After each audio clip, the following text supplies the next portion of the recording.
Hey, que Pasa Calexico? Welcome back to the podcast. Like always, before I begin, I want to thank my sponsors. I want to thank my anchor sponsors, Sergio Armenta and Jake. Thank you guys for sponsoring the podcast. And like always, if you want to become a sponsor of the podcast, every little bit helps. Even $1 a month, goes a long way. Also want to thank Patty and Golden Dragon for allowing me to record today's episode here at the restaurant. I really appreciate it. Make sure to stop by. They're located, I think it's South 928. They're right across from AutoZone, right next to Batman Stereo. So yeah, come by and try out their food.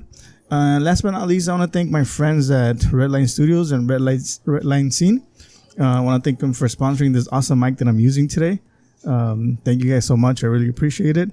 So if I sound a little bit better, it's because of the mic they noted to me.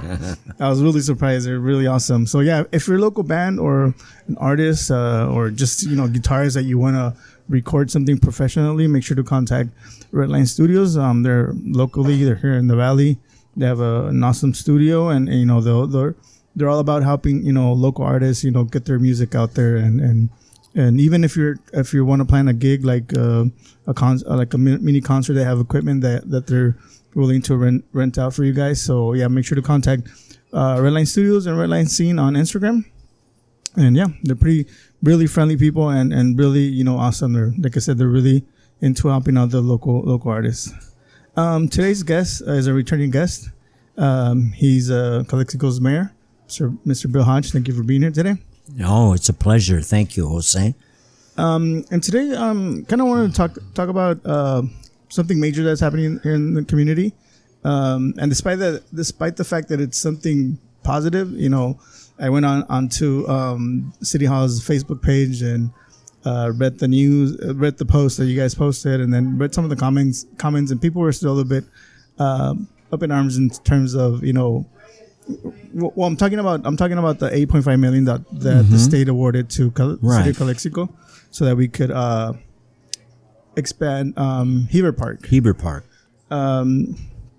Like I said, people were a little bit up in arms, and even though sometimes I try to be a little bit positive in terms of what the city's doing, you as a council, city manager, sometimes it's kind of hard to, because of the track history Calexico has in terms of losing money or overspending money.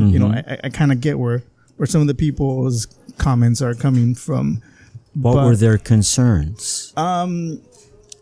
So some of the concerns are, when I went down the list, one of them was, we're getting this money for this awesome park, but yet we have a lot of still like a lot of work in progress, right? Yes. Other parks that need a little bit. Oh, absolutely. And I can't, being somebody that works in the public sector, you kind of know how, when you get a big chunk of money and it's going to be like this 8.5 million, it's got to be for this park. It has to be. So, and like in education, when you get like Title I money, it has to be, specified to a certain. It's restricted. Yeah. So, I know that there's a lot of work in progress here in the city, but yet, I understand that money. People are frustrated, and I understand their frustrations. Mm-hmm. And that was one of the concerns where, we have so-and-so park that needs work, so-and-so park that needs slide or is always flooded. Yes. And well, I'm glad you are bringing that up, because I have tried to be a strong advocate about parks in general. Parks are one of the most important amenities in so many ways that signifies the quality of life for our citizens or in any community. And it's a direct contact to families and children. They use the parks. They want to go to the park. And because of that, I had been thinking, and I came to a conclusion that I brought up at a city council meeting, that even though we still are struggling with our budget, and that's the main reason why things are still at a slow pace, even though we're making progress, that we should have a 5-year, or even less in terms of time, a comprehensive action plan on our parks. Because I don't think that we have anything like that. I know we don't. And administration and council, we're not well versed, or we don't comprehend the specific state of our parks. Some of us know a little more about what's the problem with each park, but overall we still don't. So my suggestion or recommendation to have for discussion and possible action was to create a 5-year comprehensive plan. And that would itemize and target and focus on individual parks and what their unique problems were, the areas that they needed improvement in. Like you indicated, some parks need better lighting or lighting period. Some parks are backed up with water in the field. That's an issue that we have ongoing with IID. Some parks don't have playgrounds. Some parks don't have bathrooms. And I'm not going to sugarcoat it. I mean, or pretend otherwise. Our parks are not in the best condition. They're overdue, greatly overdue for improvement. And so, and we only have one park maintenance hired. And maybe we have two. I don't quite remember, but we need more. That's for sure. And so because of budget restraints and what we've just turned the corner on as far as getting out of the $4 million deficit, parks have suffered a great deal. And I don't want that any longer. I really want us to have a plan so that when we start getting more surplus, and we will, and we have to be aggressive on grants, we can address, we have a plan, we have a map, we have an action plan that we can see specifically what needs to be done for each individual park. And we can go from there with the proper amount of money and fixing up the park and the infrastructure of the park so that it is a better quality for families throughout Calexico. What was some of the criteria that had to be met in order to qualify for this money? That because we were awarded the highest amount of money that. That's a good question. I don't know all the criteria. I know one area is that you have to be a low social economic at a low social economic level.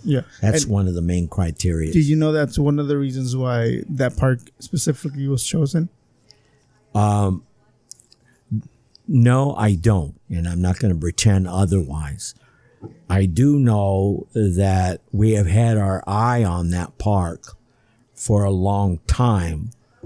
A few years back, I even suggested something along the lines that we are now going to do for the Heber Park, a recreational center. The armory was torn down, and now with that $8.2 million, we're going to use all the area of the Heber Park plus the area of the armory. And it's going to really enhance the quality of life and recreation for our community. But I don't know many. That was spearheaded by Miguel Figueroa, so I don't know all the criterias. Okay. Yeah, and you kind of like pointed one of my questions was how many people we have in staff to like manpower to keep up the parks, and how do we plan on if we're gonna have this really nice facility. You're right. I'm sorry. Didn't mean to interrupt. Go ahead. How do you plan on upkeep, making sure maintaining it? Yeah. Yeah. That has to be looked at. That has to be considered. And that's something that I will continuously bring up. And I want to push for hiring more people, budgeting in our budget to have more staff to maintain the parks. And I think in a short period of time, we will be seeing some movement in that direction. Yeah. We're going to end up with, if everything goes right and there are no glitches or sudden emergencies, it's not much compared to other cities, but we're going to end up with a $900,000 surplus at the end of June 2020. And that is quite successful considering where we were a few years back especially in a big deficit. Especially, what was in the news recently that, the employees got a little bit of a raise. Yes. Which, I brought that up at a city council meeting. Which was long overdue. I mean, right. A lot of those people that are working for the city, took one for the team and, got a little. They did. So, it was long overdue for them to. Right. I had brought that up, that I wanted to see some kind of raise for all the employees across the board, all the bargaining units. And I was very pleased that on his own, he had advocated the same thing, and that was David Dale, our city manager. So it ended up being a no-brainer. We have extra surplus, not much, but in good faith, we decided to show in good faith to do something like to do that for our employees because they had made extensive sacrifices in salary cuts and working overtime without pay and so forth. So you're correct. Yeah. One of the concerns that people were voicing out on the comments was, that they'll go to a park here and they'll see, empty beer cans or syringes or, and it's not safe for. It's not. Or syringes, drug paraphernalia. I'm very aware of that. And people are asking like, how are they going to make sure that at least this one park where, it's gonna, if people do go out to a park, I'm pretty sure that part of that $8.2 million, part of it will be used for maintenance. And so that has to be considered. And but you see, everything is interconnected. To eradicate or minimize beer cans or drug paraphernalia, there has to be a concerted effort or a front by different parts of our city, departments, one especially the police department. Now, they're suffering. We are hiring more police officers. We're going in the right direction. I get frustrated, like even City Manager Dale, we all do, sometimes at the slow pace that the wheels of government turn. But as soon as we have more police officers, then and they're staffed and they're operating and patrolling, that will minimize a lot of the negative activity that takes place or debris or paraphernalia that are in the parks. Yeah. They'll be able to police at a higher effective level. Correct me if I'm wrong, but some of the money that was supposed to come through the cannabis businesses, some of that money was supposed to go into like parks and recreation, right? Was that money also going to be going to like hiring new people or just to maintain the parks? No, it would be both. Yeah. Because what you just indicated, you're absolutely right. We need more staff. Mm-hmm. We need more people maintaining the parks. One person just doesn't cut it. That's ridiculous. No matter how hard that individual works, he can't cover all the parks in a timely manner. Mm-hmm. So you still have parks that grass is high up and water is not being shut off, or different kinds of problems that can't be taken care of in a timely manner. Yeah. And who suffers is our community. So I'm very concerned about the parks. I think that the city it's interconnected. We need a grant writer, in my opinion. Mm-hmm. We need to be more aggressive in writing grants. I commend Miguel Figueroa for taking the lead on the Heber Park and getting the grant. That's quite a success. And but we need, I believe, a permanent grant writer. Yeah. They will end up paying their own with the amount of grants that come in. Yeah. We can pay their salary. I think the last time we spoke, you had told me that the expectations for the revenue for cannabis was way below what we were expecting. Where are we at now? Like, is it moving along? Is there are the businesses that got the licenses starting to open? What's No, I'm sorry to say that we are moving along, but yet not as fast as we should, and we've hit into some roadblocks. We did add a parcel of land to the overlay zone because this individual, where he's located, was right on the line of the overlay. And when we re-examined it, we thought, well, why wasn't his area incorporated to begin with? Mm-hmm. So it wasn't a big deal to add. And he has warehouses, and he has infrastructure, and he has power. So he will be bringing in on a short time basis, on a relatively short amount of time, revenue for us. What has happened, and I don't understand all the details and ramifications, but we're working with IID because we have hit an obstacle here where we don't have enough capacity, energy capacity or power to have these new cannabises, especially cultivation and manufacturing, to operate. Yeah.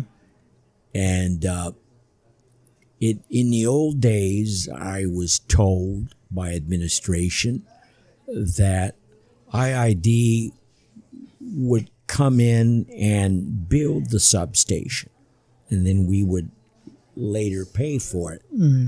Now it's reversed. They've taken a stand for their reasons that we have to come up with the money and buy the substation. And the substation is very expensive, $11 million. Oh. Now IID is still, they have their arms open to the entrepreneurs and developers. They find other ways to provide power, but it's on sort of a makeshift or on a lesser level than full charge power that we need for the whole area. And so very concerned about that. That problem has to be solved as soon as possible, or we will have developers getting fed up and leaving or not wanting to come in. Other cities face that kind of problem too. Not all, but some others do. So it's not so unique for Calexico. Yeah. But I represent Calexico. I care about Calexico, and I want to overcome that problem. So, but we still are looking forward to a lot more revenue this coming year. Let's see, the last budget analysis we had, if my memory serves me right, I think we're at least looking, it's not as much as we had anticipated or have dreamt about, but it's going to be around for this year $700,000, and that will help. Yeah, that's not bad. And that revenue goes in the general fund, and it can be used for parks. Okay. It can be used to budget and hire more people to maintain and improve the parks. Yeah. The other biggest concern that people were having in terms of this project, we got $8.5 million. In the past, Calexico's had a record of overspending or misallocating. Yeah. Right. I mean, from my point of view, I think that this money is coming from the state, so the state's gonna have some kind of. They're gonna have oversight. Yeah. So 100% oversight from the state, or right there. I would comfort the citizens that they don't need to worry that money will be reallocated someplace else or misspent, or corruption will seep in. No, this is a straight out state grant that has restrictions, and we have to abide by them. And it will be solely for Heber Park and the amenities that have been agreed upon. Okay. Do you know if whoever came up with the architectural plan, that's with those $8.5 million, is that going to cover the whole project? Yeah. So that that. In fact, we've kind of considered it might be a little more money than what's needed, but I'm sure as you're going along in a project, many times you hit roadblocks or new areas or cost change, and I'm sure all that money will be well spent. Yeah, because I mean, even like when you're doing some home improvements at home, you budget for you something. don't anticipate. Yeah. Things come up. Yeah. That you don't anticipate. Yeah, especially now with the coronavirus, you don't know how material is gonna go up or down. Well, that's a serious situation. Yeah. And that's something that I plan on addressing for our city. I have some ideas, and I don't really want to share fully in detail, but it's something that it's important that every city and region be prepared for, sadly, this pandemic that is growing. Yeah. So that was one of the biggest. I guess one of the biggest ones was that the oversight of spending, making sure that that money was going to go 100% to the park. And I can understand the citizens' concerns because of past incidences, or maybe they're thinking $8.2 million. Why is it all going in one park? Why can't we divvy it up or share some of the money for other parks? But it doesn't work that way. If it was just money coming out of the general fund, we could. Yeah. But this is a grant that is specific for that location, for Heber Park. But it's going to be wonderful. It's going to have a multi-purpose gymnasium, recreation center. It's going to have a soccer field, and it sounds funny me saying with lights. Of course there has to be lights, but I guess some fields don't have lights, or I don't know. And basketball courts, bike lanes, a walking trail. I don't remember specifically the amount of acres, but it's a good size. Yeah. It's going to be a good if it's going to take up that whole area, that park and the about 2 blocks. Yeah. Because there's a street in between the park and that building. What was it called? The one that the Armory. The Armory. Yeah. There's a street right there. So it's a big chunk of land. So the gymnasium is like, it's an actual gym, like to play Correct. basketball? Right. Oh, okay. And there'll be outside basketball courts too, I believe. Okay. But a lot of amenities. Okay. Yeah, because a lot of people were concerned about that park in front of the district, the one that kids used to play soccer. Hopefully, that's. I don't know the technical details about it, except something to the fact is it Gutierrez Park or across the school district? Yeah. Yeah. It's backed up. We've got pools of water now. It's not being used. Yeah.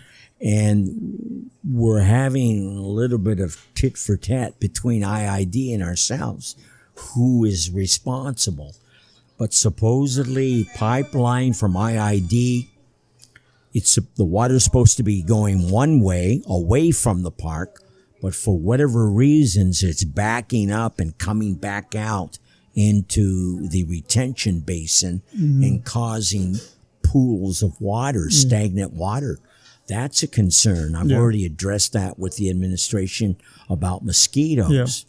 And we call the health department in, the county health department. They take care of that. But the ultimate thing is it's not being used right now, and it's got to be used. We've got to fix that problem as soon as possible. We all have to step up on that. Yeah. You mentioned water. In the past couple of months, I don't know if we're still getting that letter because I haven't checked my mail. My wife checks the mail. But we were getting this letter regarding our, the quality of our water. Where are we at? There's nothing to worry about that. I did a little research on my own, trust but verify.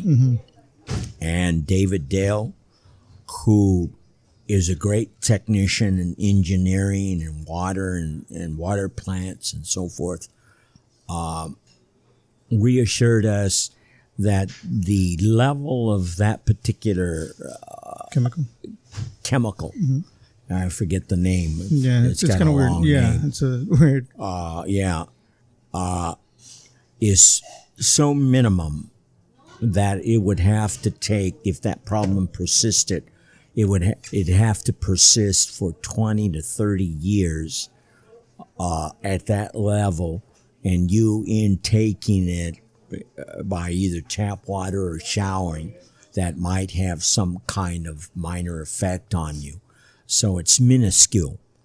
That doesn't mean that we should not be concerned and correct it, which we are. And as far as the last word I got was that they're working on it, our city is working on it, and it should be corrected very soon. Okay, but it's still something that's not, it's still going on. Yeah. And the weather has a lot to do with it. But let me see if I got this right. I don't remember whether it's summer or winter that causes it. And then the other season comes in and it's minimized or it evaporates. Okay. So I think we're getting close to the summer. I think it's the summer where there's not a problem. Okay. It goes away, and we just have to make sure it doesn't come back again. Okay. So people should not be concerned about that. Okay. The other thing that I wanted to talk about was I know we're having a car show. It's the 9th annual. Right. And then we're also having a taco fest. Right. Is it together? Yes. Yeah. It's evolved and it's changed. The car show has the leadership of Councilman Morris Risen has done the car show for the 9th year. Yeah. Councilman Risen, like myself, but even more so for him because he has a downtown business, is very concerned about downtown and promoting business and bringing community events. And that's what we're going to do. He's got the car show, which is a set deal. We know what we need to do with that because it's the 9th time we're doing it. But I came up, when I first became mayor, I wanted some other signature event that Calexico could have other than or in addition to our wonderful mariachi festival. Yeah. And so I bantered around with some of the officials and council members, and finally decided on a taco fest. And but to my surprise, I thought we were the only ones doing it, but that's not true. Yeah, I think Brawley's having one too. Brawley, in fact, and it was just by coincidence that it's the same day this year. But people will be able to go to both and enjoy. But ours is more extensive. We are going to have a taco contest. We will have the car show going on. The cars will be located mainly on 2nd Street. The taco vendors and place to eat will be on Rockwood from 2nd to 3rd. Okay. And we will have live entertainment, and music, all kinds of music, oldies, rock and roll, Mexican music, and Mexican rock. And we will have also a pinup girl contest. That's going to be interesting. And we're going to select a young lady to be Miss Calexico. Well, And with the car show and the taco fest, we anticipate a lot of people. It's going to be a fun event for the family, and we're really looking forward to it. So this was my idea to have the taco fest, and we talked about it, Figaro and myself and some others, and we decided to combine both. And it'll draw more people, and it'll just be a more exciting event with both these dynamics or both events complementing each other. Yeah. I think Heber does it where they have a car show and then they have their Do they? their Spring Fiesta, I think it's called. Okay. Yeah, I think it's their Spring Fiesta, and they do like a zombie walk and stuff like that. Well, so now we're on the same page of other cities because we hadn't been doing anything like this. Yeah. You know, no festival that dealt with food. Yeah. I sure missed the rib cook-off in Hopeville. Yeah. That was great. Yeah. And every city had it except for Calexico. So now we'll have our own. And I know it's going to be successful. And it's called the Mayor's First Taco Fest. And that assumes that every year, whoever's mayor will take the lead and do the festival again. Yeah. So hopefully it'll become a Tradition. Tradition, a signature of Calexico. Yeah. And we'll see how it goes with combining with the car show. And it seems like it's going to be very successful. Yeah. And we can continue doing it that way. We'll see. Like for vendors and stuff, they can contact City Hall. City Hall. Okay. Yeah. Yeah.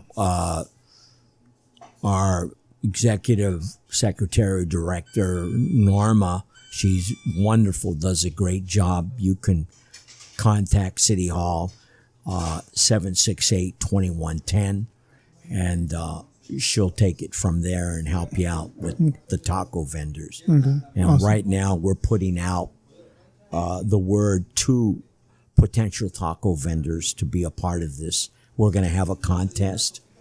And so it's going to be an all-day event, April 4th, starting at 10 a.m., going all the way to 5 p.m.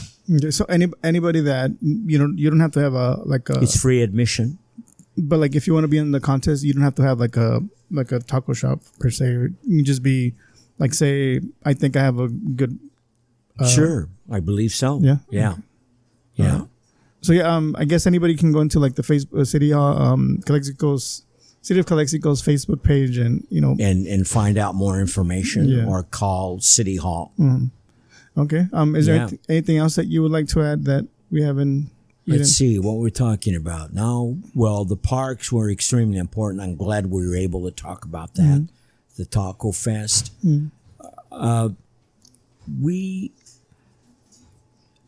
I feel, and I am on the side of the community. I understand their frustrations, but believe me, we're working very hard. Yeah. And inside the bureaucracy of government, it moves slow for various reasons. No fault or intentional fault of anybody. And it is frustrating, but the point has to be made that we're moving forward. We are on a steady course, and we're going to see a surplus. We need more restaurants in our community. I'm pushing for that. We need more jobs. Yeah. We're going to have the mega park. That's going to be a new development off the 111. That's going to be huge. That's coming down the road for us. Grand Plaza, the last I heard, maybe it's not put into stone yet, but they're hoping to bring in Burlington Coat Factory, possibly TJ Maxx, or any other big box amenity that will serve the needs of the community. Yeah. So growth is happening at Grand Plaza, and they're enclosing it. We don't know exactly when it will be enclosed entirely, but we're hoping before the heat, the summer. So on all different fronts, we're moving forward. And one of the areas that I strongly advocate and feel strong about, and we have to improve upon it, is the parks. So I thank you for bringing it up and allowing me to speak on that. Other than that, we're on a steady course, and other than that, there's not much else. Something that came right now to mind is the census. How are you guys? The census. Thank you. Very important. David Dale had his hands full. He felt bad that he wouldn't be able to give 100% attention to that. And it's quite a learning curve, quite involved. I stepped up and said, I'll help with it. I'll be the city representative for the census. So I created a committee, and along with Neighborhood House and Richard Ortega and very important other entities. They escape me right now. But we are working on it. It's a county level operation. It filters down to the individual cities. And the census is extremely important. Yeah. It is important for the welfare and growth and higher quality of life for our citizens, our community. When we count individuals, and the more we count, it equates into more money. Yeah. And then proper representation in our state government and federal government. So it's very important that people take it seriously. And the questions are like 9 or 10. They're non-threatening. Everyone, even if they don't permanently live in your household, right down to your 2-month-old baby, is counted. Yeah. And they count. Just think about everybody has a positive price tag. Every individual represents another amount of money coming in to the Imperial Valley and then distributed to cities. Yeah. So it's very important. And we're going to have kiosks at different locations throughout Calexico. People will be getting in the mail brochures and reminders of when to fill it out. And it's confidential. Do not feel threatened by the present federal administration. There is no question about citizenship, and it is confidential. Yeah. Nothing will happen to you by filling out this. The only thing that can happen is a lot of positive things. Yeah. More money, better representation. Yeah, and I interviewed a couple of guys that are working for the Census Bureau. Hold on, let me see their name. I forget. Jose Lopez and Daniel Flores. So I interviewed them. I know them. If you guys want to listen, it's in English and Spanish.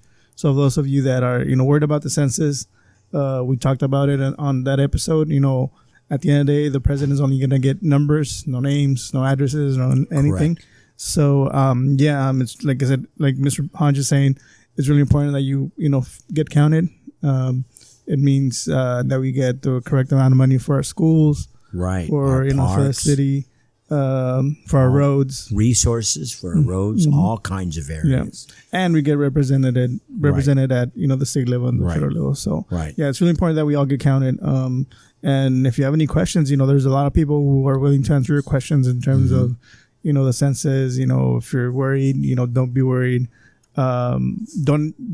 It's something that we reiterated when we were talking with the guys over there, was that there is no charge for it. So if anybody is trying to charge you, it's a scam. No charge. Just 5 minutes of your time. That's the amount of labor you're going to have to invest, and it's well worth it. So it's extremely important. So well, thank you for thank you very much. Thank you for taking the time. Thank you for the opportunity. And yeah, I mean, we can, if we really look into it, we can see that the city council meetings have been a little bit less stressful. Which means that we are collaborating. We are getting along wonderfully. The city council, which means meetings are, and it's not all because of me. There's different factors involved. But I'm proud that I've taken a strong leadership in running the meetings, and they're effective or efficient at this point in time. And we're getting our business done and moving forward for the better good of the community.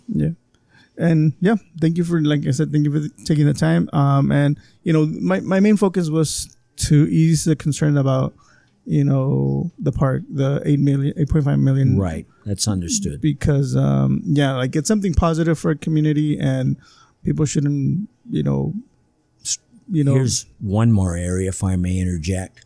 Working on the pool. Got to have it open at least 2-3 months this summer, and got to work on it. So we come to a point in time that pool is open all year long. But you brought up an important point that seemed to get away with the stakeholders that were involved in designing and working on the pool. And that was, we got the money to build the pool, but there wasn't a lot of attention done as to, who's going to maintain it and how much is it going to cost? And so now we hear, there's not enough money. Well, that's ridiculous. That's a $7 million pool. It's for the community. It should be opened all the time or as much as possible. And so working on that, and feel good that I will try all my efforts to make sure with others that I collaborate with that we will have it open this summer. Okay, awesome. All right. Thank you. Thank you so much. Thank you guys for listening. And we'll see you guys in the next one. Peace. All right.